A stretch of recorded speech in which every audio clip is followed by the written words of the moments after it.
Yes. Good afternoon students.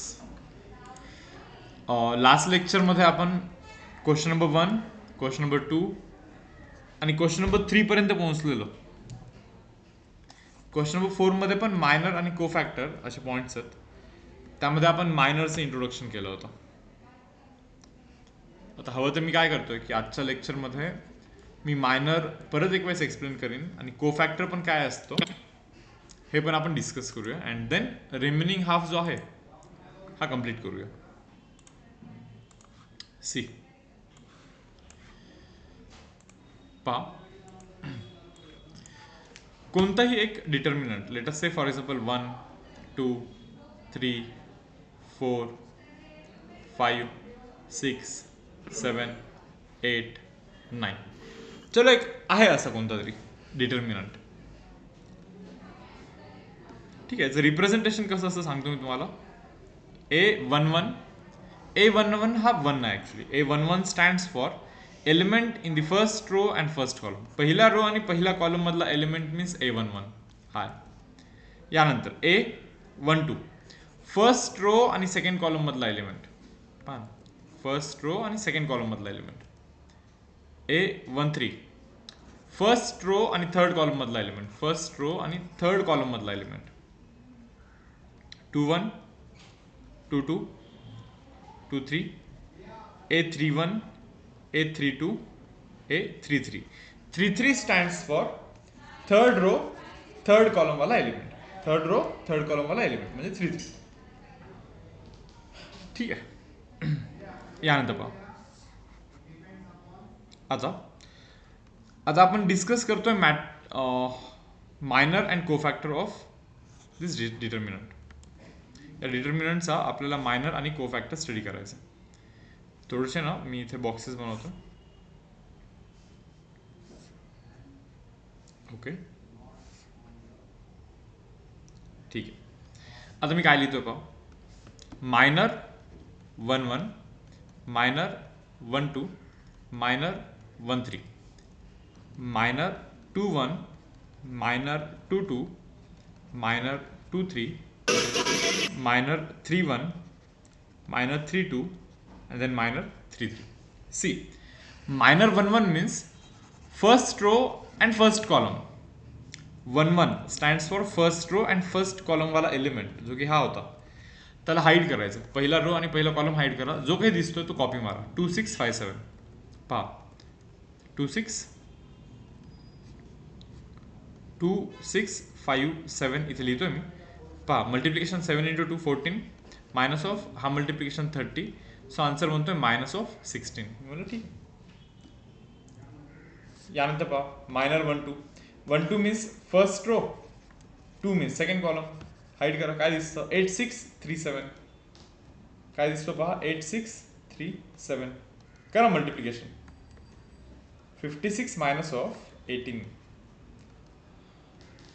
56 minus of 18 काय बनेल पहा? 38 बनतो. Minor 1-3 first row third column. 8 2 3 5. 8 2 3 5. 8 × 5 40, minus of 3 × 2 6. Answer बनतोय 34. Minor 2-1 means second row first column. 9 4 5 7. 9 4 5 7. Multiplication 63 minus of 20 जो की 43 बनतो. Minor 2-2 second row second column hide मारा. 1 4 3 7. 1 4 3 7. बरोबर. 7 × 1 is 7 only. Minus of 4 × 3 is 12. So याचा जो आन्सर आहे हा बनतो पहा minus of 5. Minor 2 3 2 and then 3 close करायचं. Second row third column close करायचा. 1 9 3 5. हे पहा 1 9 3 5. 5 × 1 is 5. Minus of 9 × 3 is 27. So answer बनतो minus of 22. Minor 3-1 3 and then 1 close मारा. 9 4 2 6. 9 4 2 6. पहा मग काय बनतं? 54 minus of 8. 54 minus of what? 8 काय बनेल 46 बनतो. लिहून टाकतो directly. Minor 3 2 3 and then this 2 1 4 8 6 1 4 8 6 6 into 1 6 minus of 32. So its answer will be minus of 26. And then finally minor 3 3 third row third column close मारा 1982 दिसतो पहा 1982 काय बनतं पहा 1 into 2 is 2 minus of हे पहा 72 बनतं. सो आन्सर बनतो आपला मायनस ऑफ 70. आय गेस इथेपर्यंतचा जो प्रोसेस आहे ना हा आपण ऑलरेडी आधीच केला होता. मुलांना याचं रेकॉर्डिंग तुम्हाला मिळून जाईल. लेक्चर वगैरे झाल्यानंतर मी यूट्यूबवरती टाकून देईन रेकॉर्डेड लेक्चरचा. हा मायनर शोधण्याचा प्रोसेस होता. मायनर शोधण्याचा हा प्रोसेस होता. कोफॅक्टर सांगतो मी. कोफॅक्टर 1 1 हे पहा 1 + 1 2 2 is a even number. Even number असेल तर ॲज इट इज मायनर जो आहे ना तोच कोफॅक्टर म्हणून लिहायचा. बट इथे जर का तुम्ही पाहाल cofactor 1 2 means first row second column वाल्याचं कोफॅक्टर. आता हे 1 + 2 इज 3 ऑड असेल तर हा रिव्हर्स मारायचा. कोफॅक्टर बिकम्स -32. कोफॅक्टर 1 3 1 + 3 इज 4 4 इव्हन असल्यामुळे ॲज इट इज नोट करा 34. बट कोफॅक्टर 2 1 2 + 1 इज 3 ऑड असल्यामुळे याचा रिव्हर्स मारा that is -43. Guys cofactor 2 2 2 + 2 is 4 even असेल तर like as it is mention करा. कोफॅक्टर 2 3 2 + 3 इज 5 5 ऑड असेल तर लाईक रिव्हर्स मारा. कोफॅक्टर 3 1 3 + 1 इज 4 इव्हन असेल तर like as it is note करा. कोफॅक्टर 3 2 3 + 2 इज 5 5 ऑड असल्यामुळे याला रिव्हर्स मारा. And cofactor 3 3 that is equal to even असल्यामुळे ॲज इट इज. सो हे कोफॅक्टर्सच्या व्हॅल्यूज आहेत सर्वांच्या. मी तुम्हाला एक छोटासा टास्क देतो. ओके डिटर्मिनंट शोधण्याचा एक छोटासा टास्क देतो. याचं जरा डिटर्मिनंट शोधू शकता का रे? माहिती तुम्हाला how to find determinant value of determinant. हे पहा सर्वांचा आन्सर सेम आला पाहिजे. एक प्लीज काळजी घ्या की प्रत्येकांचा आन्सर सेम आला पाहिजे. चलो डिटर्मिनंट फाइंड करा. फाइंड डिटर्मिनंट आणि चॅट बॉक्सवरती मला आन्सर क्लेम करा तुमचे. नाही का पहिले 1 लिहितो आपण देन 1ला क्लोज मारतो.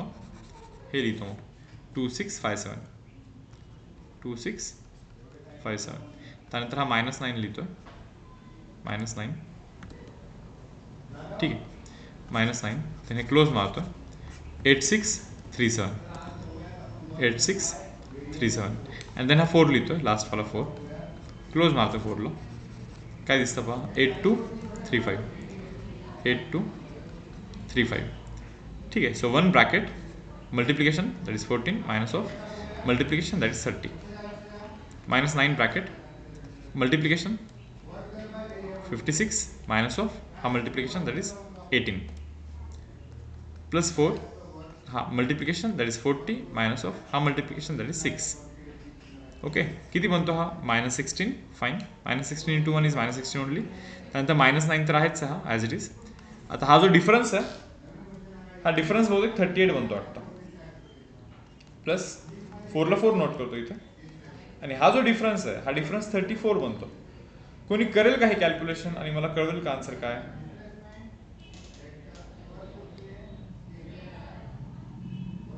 येस स्टुडंट्स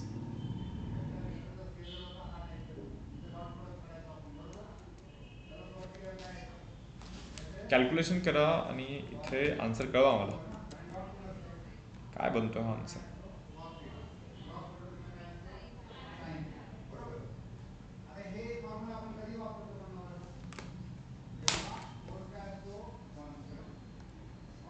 -222 -222 -222 की -232 -222 ओके फाईन.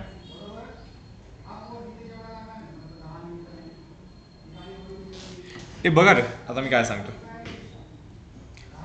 हा जो तुमचा डिटर्मिनंट आलेला आहे ना डिटर्मिनंट डिफाईन कसा केला गेला हे मी सांगतो तुम्हाला. जस्ट हा नंबर लक्षात ठेवा -222. आता मी तुम्हाला सांगतोय कोणता तरी एक रो सांगा, फर्स्ट सेकंड और third, any one, mic on करून कोणताही एक रो सांगा, फर्स्ट सेकंड और थर्ड. सेकंड, ठीक आहे, चलो सेकंड रो. सेकंड रोचा एलिमेंट 8 इंटू द 8चाच कोफॅक्टर, 8चाच कोफॅक्टर नाही का, सेकंड रो फर्स्ट कॉलमचा कोफॅक्टर, सेकंड रो फर्स्ट कॉलमचा कोफॅक्टर किती -43. ठीक आहे. Second element is 2, okay fine, आणि त्या 2 वालाचाच कोफॅक्टर दॅट इज -5 लिहिलं. then the third last element is 6 second row चा, आणि त्याच एलिमेंटचा कोफॅक्टर इज 22 हिअर. आता इव्हन तुम्ही हे पण सिम्प्लिफाय कराल ना, हा मल्टिप्लिकेशन ज्यावेळेस तुम्ही कराल -343 बनतो तो, सॉरी 344 बनतो बरोबर. त्याच्यानंतर हा -10 बनतो, हा -10 बनतो, आणि प्लस हा जो मल्टिप्लिकेशन आहे ना हा 132 बनतो. सो -344 प्लस 122 आहे तो, ॲक्च्युली हा -222 बनणार आहे. अरे यार हे तर डिटर्मिनंटच आलाय परत, हाच आला होता ना डिटर्मिनंट आपल्याला.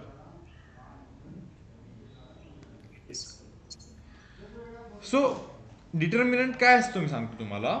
कोणताही एखादा रो घ्या, एलिमेंट इंटू त्याचाच कोफॅक्टर प्लस एलिमेंट इंटू त्याचाच cofactor plus element into again त्याचाच कोफॅक्टर, हा तुम्हाला डिटर्मिनंटची व्हॅल्यू देतो. मी तुम्हाला सांगतो आणखीन एक सांगायचं. थर्ड रो घेऊ का, थर्ड रो सी, थर्ड रोचा एलिमेंट इंटू त्याचाच कोफॅक्टर किती आहे 46. सेकंड एलिमेंट प्लस केला, plus element, second element into त्याचाच कोफॅक्टर त्याच पोझिशनवरती 26. थर्ड एलिमेंट इंटू थर्ड एलिमेंटचा कोफॅक्टर किती -70 -70 बरोबर. आता 46 इंटू 3 कराल ना तुम्ही 138 बनणार, प्लस हा मल्टिप्लिकेशन 26 इंटू 5 जर तुम्ही कराल यू गेट 130, आणि मायनस ऑफ हा आहे ना हा 490 बनणार, 7 इंटू 7 इज 49, आणि मायनस आहे. सो हा किती बनतो 268 मायनस ऑफ 490 बनतो, जो की 222 बनतो, -222. करून पहा तुम्ही, परत डिटर्मिनंटच बनला हा. तेच तर मी सांगण्याचा प्रयत्न करतो की डिटर्मिनंट काय असतं माहिती का. कोणताही रो घ्या, फर्स्ट सेकंड और थर्ड, त्यातला एखादा एलिमेंट घ्या, एलिमेंट इंटू त्याचा कोफॅक्टर, एलिमेंट इंटू त्याचा कोफॅक्टर प्लस एलिमेंट इंटू त्याचा कोफॅक्टर, याची जर का तुम्ही व्हॅल्यू शोधली तर तोच डिटर्मिनंट असतो. फक्त रो विषयी नाही आहे, कॉलम पण घेतलं तरी तसंच होणार. ते बघा मी कॉलम घेऊन तुम्हाला दाखवतो. आता फर्स्ट कॉलम घेऊ, हे पहा फर्स्ट कॉलमचा एलिमेंट फर्स्ट 1 इंटू त्याचाच कोफॅक्टर काय -16, okay, plus second element is 8 into त्याचाच कोफॅक्टर किती -43, plus third element is 3 into again त्या 3चाच कोफॅक्टर विच इज 46. इव्हन तुम्ही हे पण करून पाहाल ना, तुम्हाला -222 100% तितकाच मिळणार आहे. ओके, सेम आन्सर परत मिळणार तुम्हाला. सो दीज आर दी कोफॅक्टर्स, ही आपली कोफॅक्टर्स आहेत. आय होप तुम्हाला कोफॅक्टर फाइंड करण्याचा प्रोसेस समजला, आणि कोफॅक्टरचा यूज करून हाऊ टू फाइंड डिटर्मिनंट आता जे सांगितलं मी तुम्हाला, कोणत्याही रोच्या अलॉंग कोणत्याही कॉलमच्या अलॉंग एक्सपांड करायचं. मी ना एक क्वेश्चनच दाखवतो तुम्हाला, आणि मग त्या क्वेश्चनमध्ये मी तुम्हाला एक्सप्लेन करून सांगतो. हे बघा क्वेश्चन नंबर 4 काय म्हणतोय, find minor and cofactor of elements of the determinant. प्रत्येकांचे मायनर आणि कोफॅक्टर शोधायचे. आत्ता केलंच ना तसं सम, मग परत काय करणार तोच. हे बघा क्वेश्चन नंबर 5 हवं तर थोडंसं पाहून घेऊ व्यवस्थित. चलो पहा, सी स्टुडंट्स क्वेश्चन नंबर 5.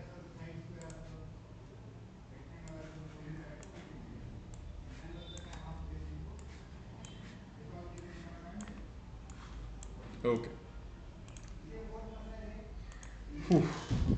पहा क्वेश्चन 5 आणि क्वेश्चन 6 करायचं. ते म्हणतात find the value of determinant expanding along third column. अरे हे तिसऱ्या कॉलमच्या अलॉंग एक्सपांड करायचं. तिसऱ्या कॉलमच्या अलॉंग एक्सपान्शन याचा अर्थ असतो फर्स्ट रो थर्ड कॉलम. तिसरा कॉलम म्हणजे हा आहे, तर हा एलिमेंट फर्स्ट रो आणि थर्ड कॉलम मधला element, first row third column मधला एलिमेंट इंटू त्याचाच कोफॅक्टर प्लस हा दुसरा element second row third column मधला, सेकंड रो थर्ड कॉलम मधला इंटू त्याचाच कोफॅक्टर, त्याच एलिमेंटचा अगेन कोफॅक्टर लिहायचा प्लस लिहितो. आता हा वाला एलिमेंट जो की थर्ड रो थर्ड कॉलम मध्ये, थर्ड रो थर्ड कॉलम मध्ये इंटू त्याचाच कोफॅक्टर घ्यायचं. So find value of determinant expanding along third column. Third कॉलमच्या अलॉंगच्या एक्सप्लेनेशनला असं बोलतो आपण. हा थर्ड कॉलमच्या अलॉंगचा एक्सप्लेनेशन आहे. सा एलिमेंट कोण आहे? 1 3 1 3 एलिमेंट इज 2. कोफॅक्टर बघता येईल. एलिमेंट 2 3 कोण आहे? सेकंड रो थर्ड कॉलम मधला एलिमेंट कोण आहे? -4. कोफॅक्टर पाहू घ्या. Element 3 3 third row third column मधला एलिमेंट कोण आहे? 0 आहे. ठीक आहे. आता कोफॅक्टर्स लिहायचे इथे, इथे कोफॅक्टर लिहिता, इथे पण कोफॅक्टर लिहिता, इथे पण कोफॅक्टर लिहिता. यार आता शोधा हाऊ टू फाइंड कोफॅक्टर. एक गोष्ट माहिती आहे आपल्याला, कोफॅक्टर शोधण्यापूर्वी पहिले मायनर तरी शोधा. A13 म्हणजे समजतं का? फर्स्ट रो थर्ड कॉलम याचा, याला क्लोज केलं काय दिसतं? -2 3 -3 4 -2 3 -3 4. This minor 1 3. First row third कॉलमचा हा मायनर आहे. मायनर काय बनतो? This -8 -9 which is equal to 1. ए मायनरचा व्हॅल्यू 1 असेल तर कोफॅक्टरचा व्हॅल्यू किती असेल? कोणी सांगेल का? 1 असेल, बिकॉज कोफॅक्टर 1 3 पोझिशन पहा, 1 + 3 = 4. इव्हन जर का असेल in that case minor and cofactor exactly same असतात. A23 कोणी सांगेल का? A23 second row third column, second row third column.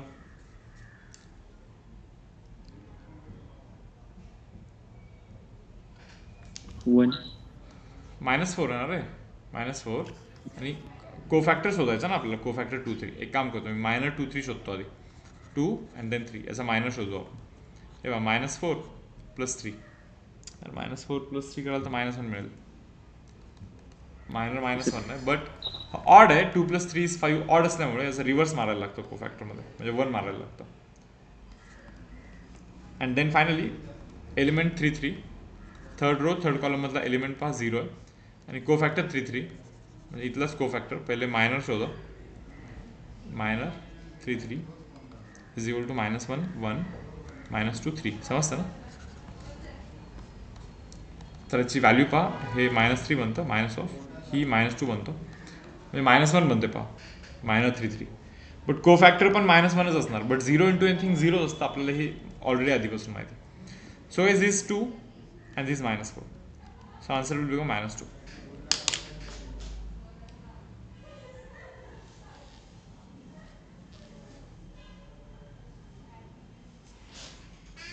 पार हे डाऊट असेल तर विचार. येस स्टुडंट्स, काही कन्सर्न डाऊट?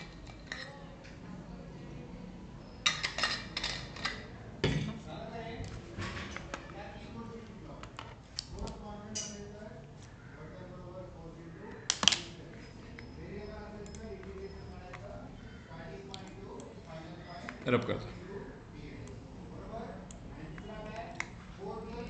क्वेश्चन नंबर 5 पाहतो. थोडंसं ओरली डिस्कस करू क्वेश्चन नंबर 5. क्वेश्चन नंबर 5 मध्ये ते आपल्याला असं म्हणतात, एक डिटर्मिनंट दिला, ओके.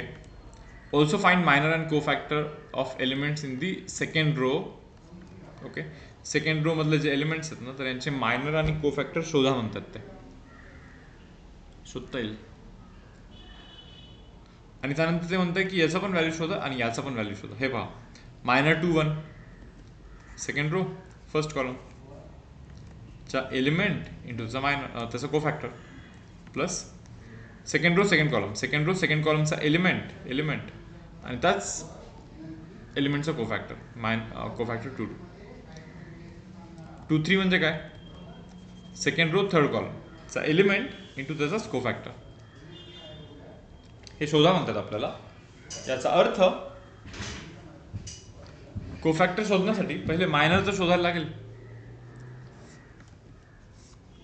तसे मायनर तर खूप आहेत, 9 मायनर्स आहेत, 9 कोफॅक्टर्स आहेत, बट आपल्याला कोणाचं शोधायचं आहे ते थोडंसं बघूया आपण. आपल्याला फक्त या तिघांचं शोधायचं, 6 0 आणि 4. Minor 2 1 2 1 second row first column. सांगा मुलांना मायनर 2 1 काय येतो, -3 5 5 -7. पहा -3 5 5 -7. सो मायनर 2 1 हा बनतो पहा, हा multiplication that is 21 minus of हा मल्टिप्लिकेशन दॅट इज 25, सो -4 आहे. दिस इज व्हॅल्यू ऑफ मायनर 2 1. ते म्हणतं आपल्याला सेकंड रोच्या अलॉंग एक्सपांड करायचं. सो आता लगेच मी सेकंड एलिमेंटवरती जातो, मायनर 2 2 क्लोज करतो. काय दिसतं, 2 5 1 -7 2 5 1 -7. So value of minor 2 2 will become हा प्रोडक्ट जो की -14 मायनस ऑफ हा प्रोडक्ट जो की 5 आहे. That means minor of 2 2 is minus of 19. Finally minor 2 3 म्हणजे थर्ड एलिमेंटचं पण मायनर शोधायला लागेल. थर्ड एलिमेंट क्लोज मारा हा असा जो दिसतो तो लिहा, 2 -3 1 5. Okay, 2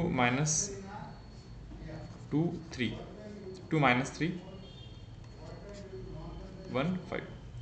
so minor 2 3 value will become हा पहा, हा प्रोडक्ट 10 बनतो मायनस ऑफ हा प्रोडक्ट -3 बनतो. म्हणजे मायनर 2 3 हे ॲक्च्युली 13 असं म्हणतो.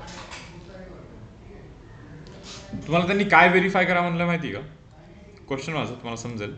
व्हेरीफाय दॅट, हे व्हेरीफाय करा म्हणे. A21 म्हणजे काय, 2 1 कोण आहे 2 1ला, 6 आहे, बट मायनस यूज करा म्हणतात ते साईन. ठीक आहे, सो -6 यूज केलं, -6 यूज केलं. येस. त्याच्यानंतर मायनर 2 1, हे पहा मायनर 2 1 तर इथेच आहे, -4 plus A22 second row second column वाला एलिमेंट जो की 0 आहे इंटू दस कोफॅक्टर. 5चा कोफॅक्टर किती आहे, -19 प्लस, सॉरी इथे मायनस बोलतात ते, minus A23 second row third कॉलममध्ये एलिमेंट कोणता आहे पहा, 4 आहे ना, इंटू मायनर 2 3 मायनर 2 3 जो दिसतो 13 लिहिला. याची व्हॅल्यू शोधायची आपल्याला. हा 24 बनतो, minus minus will become plus, 0 into anything is 0 and this is minus of 52. So आपला जो आन्सर आहे हा मायनस ऑफ 28 बनतो. चेक करा. इव्हन तुमच्या माहिती असतं हा पण आन्सर सेमच बनतो. एलिमेंट त्याचं कोफॅक्टर, एलिमेंट त्याचं कोफॅक्टर, एलिमेंट त्याचं cofactor. So tell me guys, element 2 1 काय एलिमेंट आहे, 6 आहे, बरं. त्याच एलिमेंटचा कोफॅक्टर 2 1चा कोफॅक्टर पहा, कोफॅक्टर 2 1 इज इक्वल टू 4 नाही का, 2 + 1 is 3, ऑड असल्यामुळे रिव्हर्स मारतो, इथे लिहितो 4 बरोबर. त्यानंतर म्हणतं एलिमेंट 2 2, सांगा 2 2 कोण आहे, 2 2 -9 नाही 2 2 कोण आहे, 2 2 कोण आहे, 0. सो 0 आहे ब्रॅकेटमध्ये, कोफॅक्टर 2 2 म्हणजे हा 2 2 मायनर आला. आता कोफॅक्टर कसं शोधणार माहिती ना तुम्हाला, सर सेम -19 सेम राहील. अँड देन फायनली मायनर 2 3 2 3 याचा अर्थ लाईक 4 असेल, समजत असेल तुम्हाला. आता याचा कोफॅक्टर 2 3चा कोफॅक्टर पहा इथे, 2 3चा मायनर हा 13 आहे, तर कोफॅक्टर हा -13 आला पाहिजे, कारण की हा 2 + 3 is 5, ऑड असल्यामुळे याचा रिव्हर्स झाला पाहिजे, 13चा रिव्हर्स -13. सो हा 24 बनतो आणि हा 0 बनतो, 0 into 0 आणि मायनस ऑफ हा 52 बनतो. करा बरं कॅल्क्युलेशन, काय बनतं सांगा. ॲट द एंड -28च बनणार आहे वाटतं. आधी पण तोच बनला होता ना -28.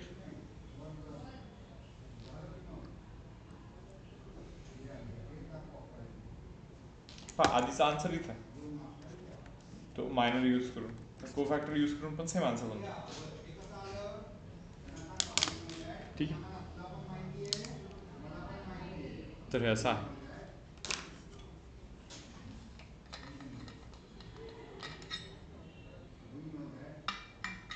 ते बी मध्ये जे केलं ना तुम्ही, हे बी मध्ये,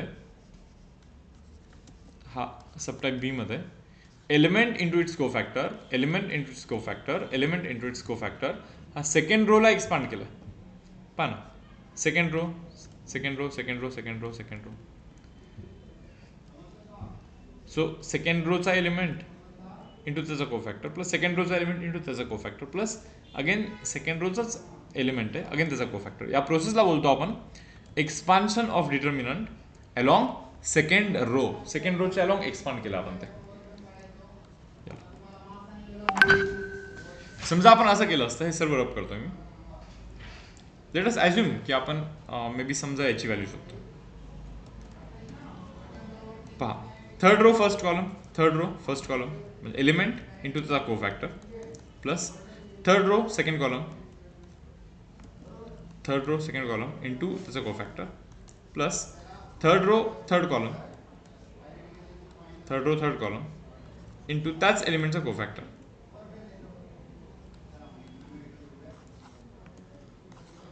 याला बोलतो आपण, थर्ड रो यूज केला ना आपण, सो याला बोलतो expansion of determinant along third row. Third रोच्या अलॉंग एक्सपांड करणे हे त्याचा प्रोसेस आहे. आय होप तुम्हाला समजलं असेल.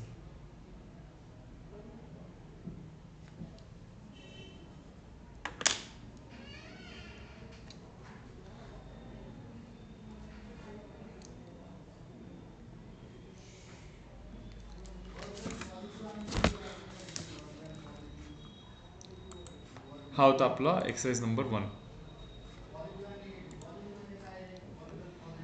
पहा आता काही प्रॉपर्टीज आहेत डिटर्मिनंटच्या, जसं की प्रॉपर्टी नंबर 1. आता हे फार इम्पॉर्टंट आहे entrance point of view. Value of determinant remains unchange if its rows and columns are interchange. पहा मी तुम्हाला 2 डिटर्मिनंट दाखवतो, करण्यासाठी सांगतो तुम्हाला. सी,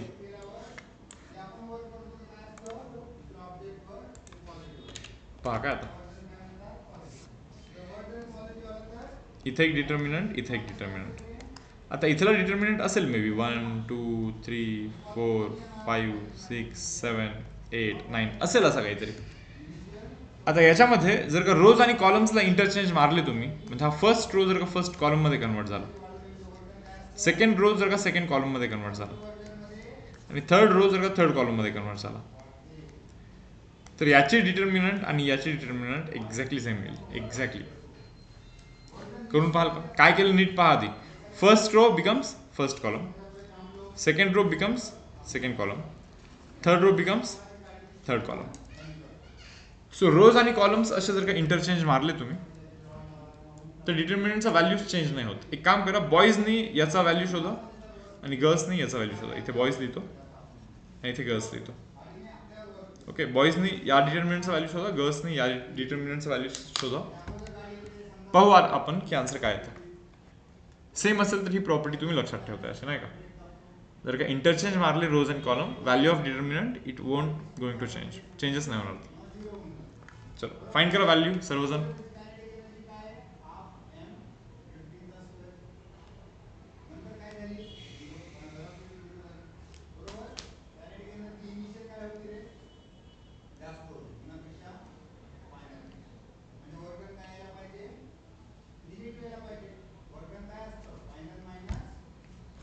शोधा रे म्हणून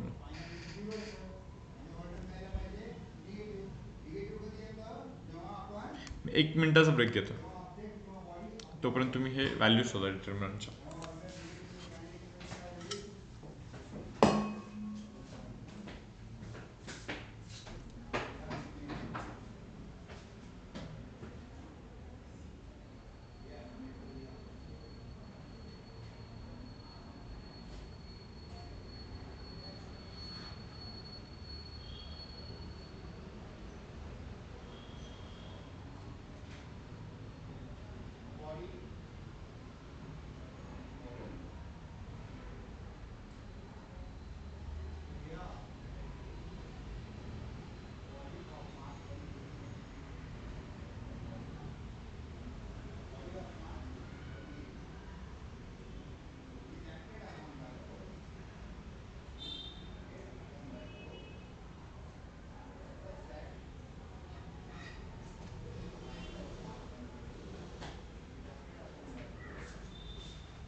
येस स्टुडंट्स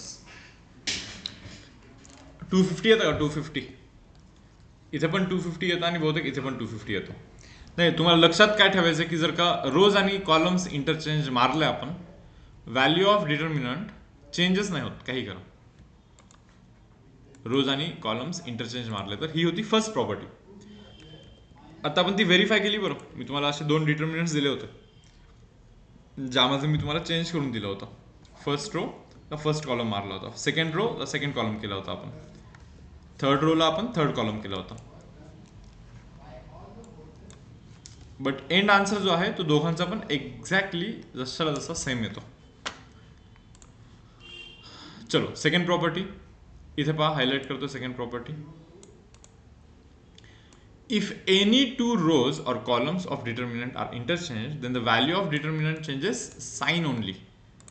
याचा अर्थ काय हे आपण आता जाणून घेऊया.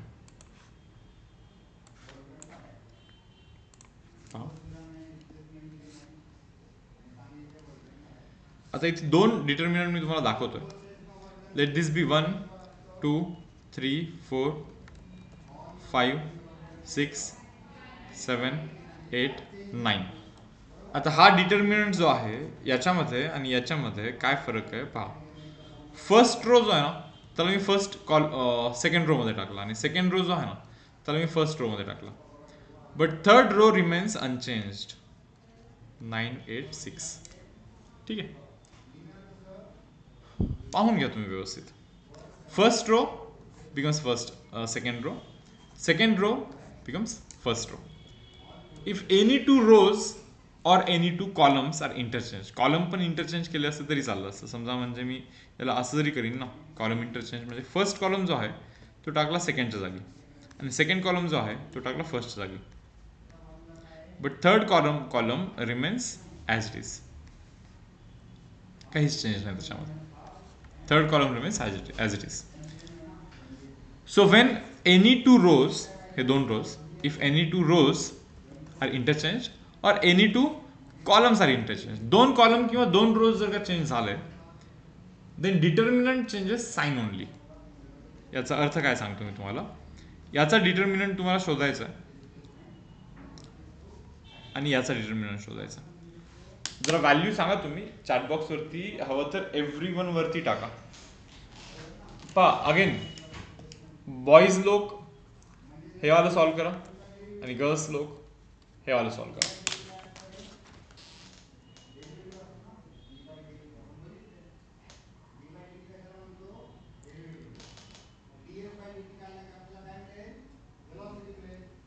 येस स्टुडंट्स,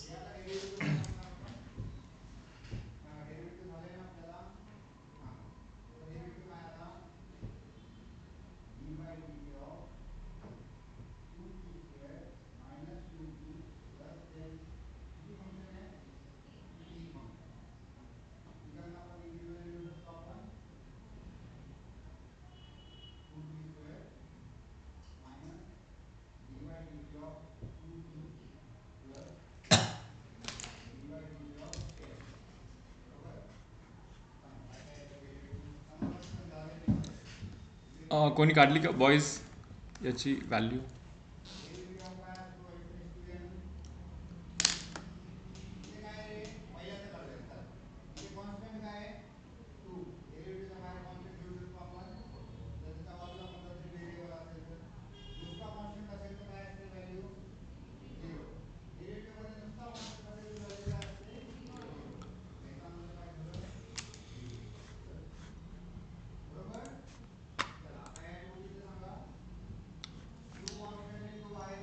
सांगा रे याची व्हॅल्यू. कोणी कॅल्क्युलेट केली का. चॅटबॉक्स वरती सांगू शकतो. हे आपण फक्त 2 रोज आणि 2 कॉलम्स इंटरचेंज मारले बरं. एक तर 2 रोज इंटरचेंज मारा किंवा फक्त 2 कॉलम्स इंटरचेंज मारा. 16 येते का याची व्हॅल्यू. 16 नाही, आन्सर डिफरंट दिसत आहे. अरे एकाच 76, एकाचा 166, एकाचा 76 बोलतात मेजॉरिटी ऑफ लोक. गर्ल्स म्हणजे हे 76 आहे का. येस. ओके, मग हा -76 येईल तुमच्या माहिती दिसतं. फार सर्व सिंपल फंडा आहे. याची व्हॅल्यू -76 असेल आता याच्यातले फक्त जर का 2 रोज तुम्ही इंटरचेंज मारले, म्हणजे सेकंड रो जर का फर्स्ट रो मध्ये टाकला आणि फर्स्ट रो जर का सेकंड रो मध्ये टाकला, if any 2 rows are interchange, कोणते 2 रोज जर का इंटरचेंज केले तुम्ही, डिटर्मिनंट चेंजेस साइन ओनली, म्हणजे -76 असेल ना तर फक्त साइन चेंज होतो, म्हणजे +76 होतो. डिटर्मिनंट चेंजेस साइन ओनली, फक्त साइन बदलतो, बाकी सर्व गोष्टी जशा तशा.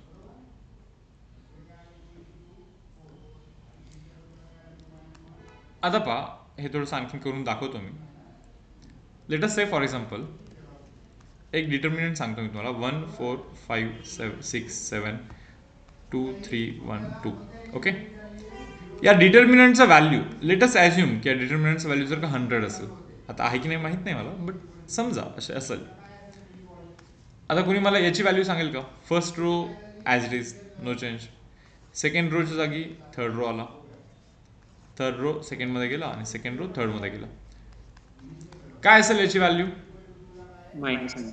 ओके, फक्त 2 रोज चेंज केले ना तुम्ही, so -100. Determinant changes sign only when any 2 rows और एनी 2 कॉलम्स, फक्त 2 रो किंवा 2 कॉलम इंटरचेंज जर का केले तुम्ही तर डिटर्मिनंटचा फक्त साइनच चेंज होतो. Determinant changes sign only.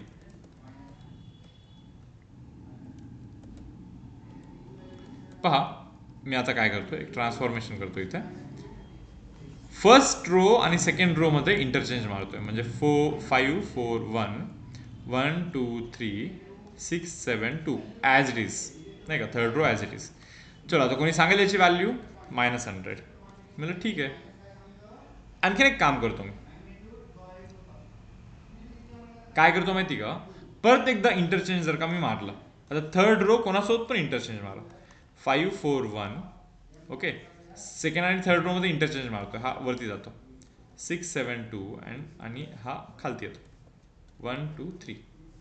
So याची व्हॅल्यू -100, तर मग याची व्हॅल्यू 100 ना, because any 2 rows are interchange. पहा, first row as it is ठेवला मी इथे, फर्स्ट रो, सेकंड रोला थर्ड मारला आणि थर्ड रोला सेकंड मारला, सो फक्त साइन चेंज होतो, म्हणजे 100 बनतो, फक्त 100 बनतो. ठीक आहे. सो आय होप हे राहील लक्षात तुमच्या. Second property. थर्ड तर एकदम बेस्ट आहे, खूप आवडेल तो. एक मिनिट, हां, थर्ड तर एकदमच आवडेल तुम्हाला. सी काय property third one, if any 2 rows are identical, कोणतेही 2 रोज किंवा 2 कॉलम्स जर का आयडेंटिकल असतील, the value of determinant become 0. हे पहा, 2 3 4 अगेन 2 3 4. आता खाली काही लिहा, 9 10 5 काही लिहा. दिस 2 रोज आर आयडेंटिकल, या डिटर्मिनंटची व्हॅल्यू 0 बनते. जर का 2 रोज आयडेंटिकल असतील ना, तर value of determinant become 0. 2 column identical असतील तरी चालतं. Means late us say for example 1 2 3 1 2 3. Okay, 4 9, इकडे काही करा मग तुम्ही, काही हरकत नाही, 0 बनतो. पण हे 2 कॉलम्स आयडेंटिकल आहेत, so value become 0. Simple, value becomes what, 0.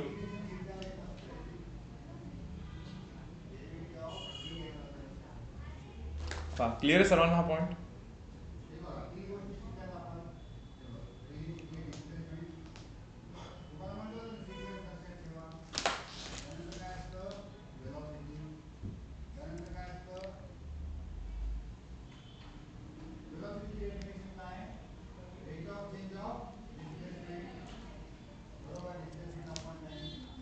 Done.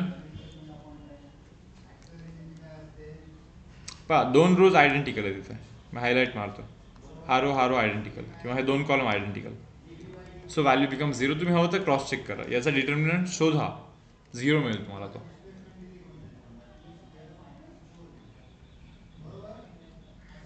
मी ना थोडंसं रिवाईज मारतो, प्रॉपर्टीज रिवाईज करूया की आत्तापर्यंत आपण कोणत्या कोणत्या प्रॉपर्टीज केल्यात, कारण की आता पुढची प्रॉपर्टी जर का जाल ना आपण, नवीन प्रॉपर्टी येईल, सो आधीच्या 3च विसरून जाल मे बी तुम्ही, असं पण होऊ शकतं. फर्स्ट प्रॉपर्टी काय होती? First property, can anyone tell me? First property,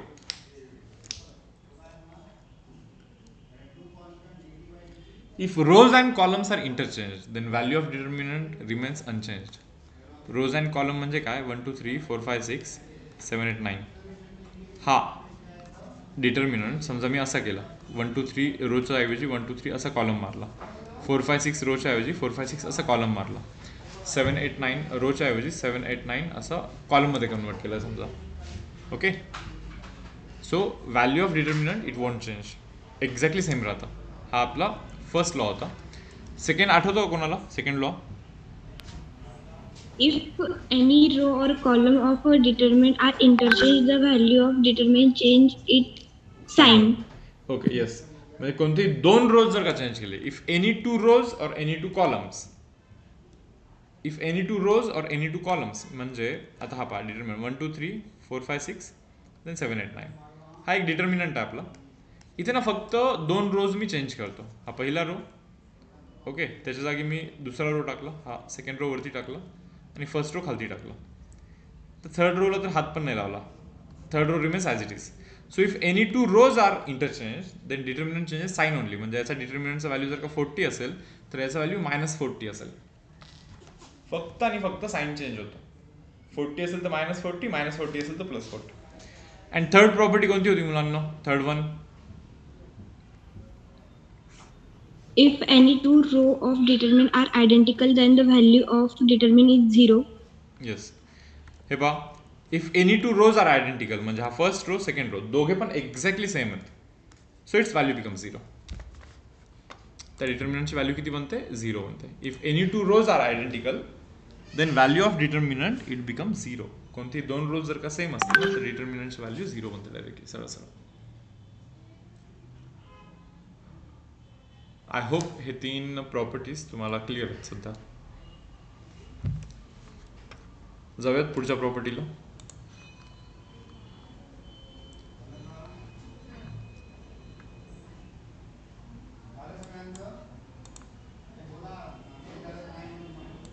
पाहत रीड करा सर्वांनी. फोर्थ प्रॉपर्टी रीड करा. फोर्थ वन इथे ठेवतो मी रेडमध्ये. फोर्थ प्रॉपर्टी, मला वाटतं की फोर्थ प्रॉपर्टी शिकून ना थोडंसं थांबू आपण आज. खूप जास्त प्रॉपर्टीज पण एका दिवशी नको. फोर्थ प्रॉपर्टी पहा. If each element of row is multiplied by constant K, if each element of row बोलतात बरं ते, म्हणजे रोचं हर एक एलिमेंट मल्टिप्लाय केलं कॉन्स्टंट केने, then value of new determinant is K times the value of given determinant. सांगतो मी तुम्हाला, थांबायचा मीनिंग. एक डिटर्मिनंट आहे मुलांना, let us say for example 4 1 2 3 6 7 8 9 10 असा एक डिटर्मिनंट आहे. ओके. आणि याचा व्हॅल्यू समजा जर का 40 असेल, किती? 40. आता मी काय केलं माहिती का? 12 3 6 3 6 7 8 9 10 काय केलं मी, कोणी सांगेल का? 3 ने मल्टिप्लाय. पहा ना, फर्स्ट रोला 3 ने मल्टिप्लाय मारला मी इथे, 3 ने मल्टिप्लाय मारला, 3 ने मल्टिप्लाय मारला. So any of the row और any of the column is multiplied by a constant K. आता मी इथे 3 ने मल्टिप्लाय केलं, बट के ने मल्टिप्लाय जर का केलं कोणतं तरी एक रो किंवा कोणतं तरी एक कॉलम, कोणताही एक रो किंवा कोणताही एक कॉलम जर का तुम्ही के ने मल्टिप्लाय केला, in that case value of determinant becomes K times the value of original determinant. Original होता 40, आता के टाइम्स म्हणजे 3 टाइम्स 3 ने मल्टिप्लाय केला होता ना मी इथं. सो या डिटर्मिनंटचा व्हॅल्यू हा 3 टाइम्स बनतो, म्हणजे तो 40 असेल तर हा 120 बनतो. याचं सिग्निफिकन्स सांगतो मी तुम्हाला काय. या 120ला मी असं लिहू शकतो ना, 3 इंटू 4 1 2 3 6 7 8 9 10 लिहू शकतो की नाही या 120ला. पहा ना, 120 मीन्स 3 इंटू दिस 40, 3 इंटू दिस 40 है ना. हे पहा ना, 40 होता ना तो, बरोबर की नाही? समजून हे घ्यायचं तुम्हाला की 3 जर का असा बाहेर असेल आणि 3ला आतमध्ये जाऊन आतमध्ये जायचं असेल तर 3 आतमध्ये जाऊन कोणत्या तरी फक्त एकाच रोला मल्टिप्लाय होऊ शकतो. असं नाही होऊ शकत की 4 into 3 12, 3 into 1 3, then 6, then 9, then 18, then 21, then 24, then 27, then 30, असं नाही होत डिटर्मिनंटमध्ये. बहुतेक ही प्रॉपर्टी थोडीशी हेवी जात असेल नाही का. मी परत सांगतो. सी, या प्रॉपर्टीमधून काय शिकायचं मी सांगतो. जर का एखादा कॉन्स्टंट असेल डिटर्मिनंटच्या बाहेर, ओके, 1 2 3 4 5 6 7 8 9, असं कॉन्स्टंट जर का डिटर्मिनंटच्या बाहेर असेल तर तो कॉन्स्टंट आतमध्ये जाऊन 4 into 1 is 4, 4 into 2 is 8, 4 into 3 is 12, 4 into 4 is 16, 4 into 5 is 20, 4 into 6 is 24, 4 into 7 is 28, 4 into 8 is 32, 4 into 9 is 36. हे असं नाही होत. नाही होत ते तसं.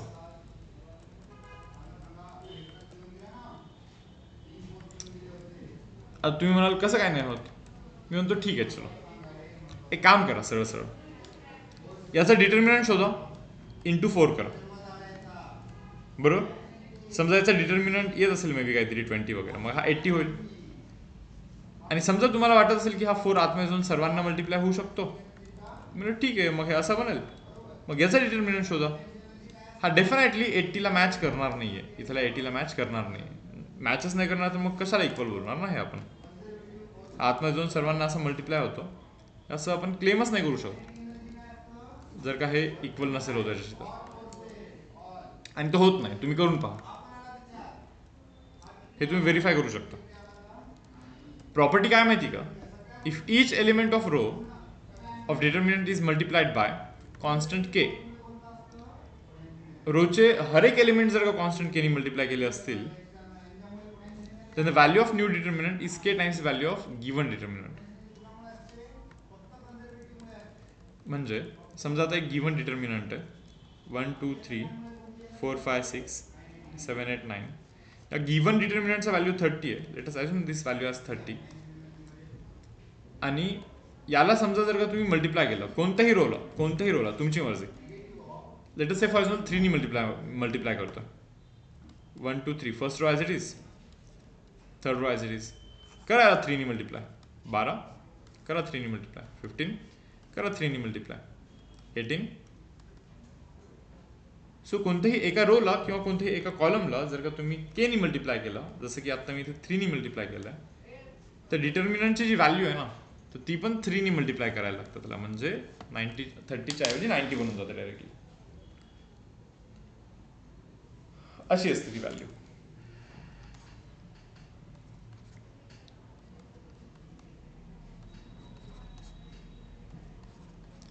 आता या 90ला मी 3 into 30 लिहू शकतो की नाही, सांगा बरं. त्या 90ला 3 into 30 आरामात लिहू शकतो आपण.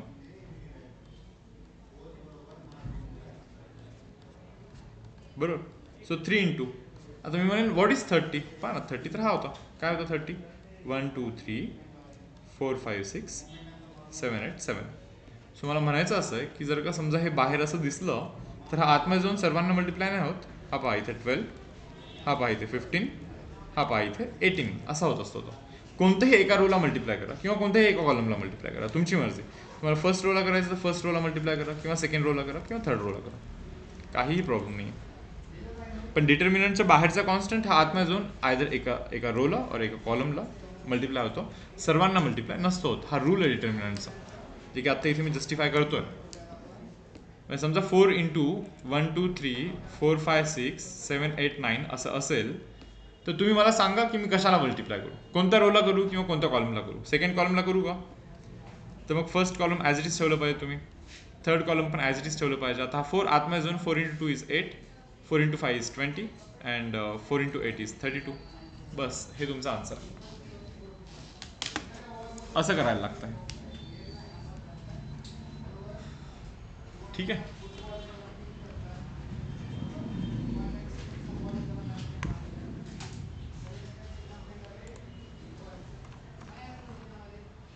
आय होप तुम्हाला या प्रॉपर्टीज क्लिअर आहे डिटर्मिनंटच्या. हे 4 प्रॉपर्टीज झाल्यात आपल्या.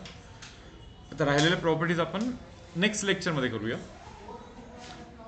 हा जो आत्ताचा लेक्चर आहे आपला, तर याचा यूट्यूबचा लिंक तुम्हाला ग्रुपवरती एक 10 मिनिटात मिळेल. अपलोडिंग मी लावून देतो लगेच इन्स्टंटली.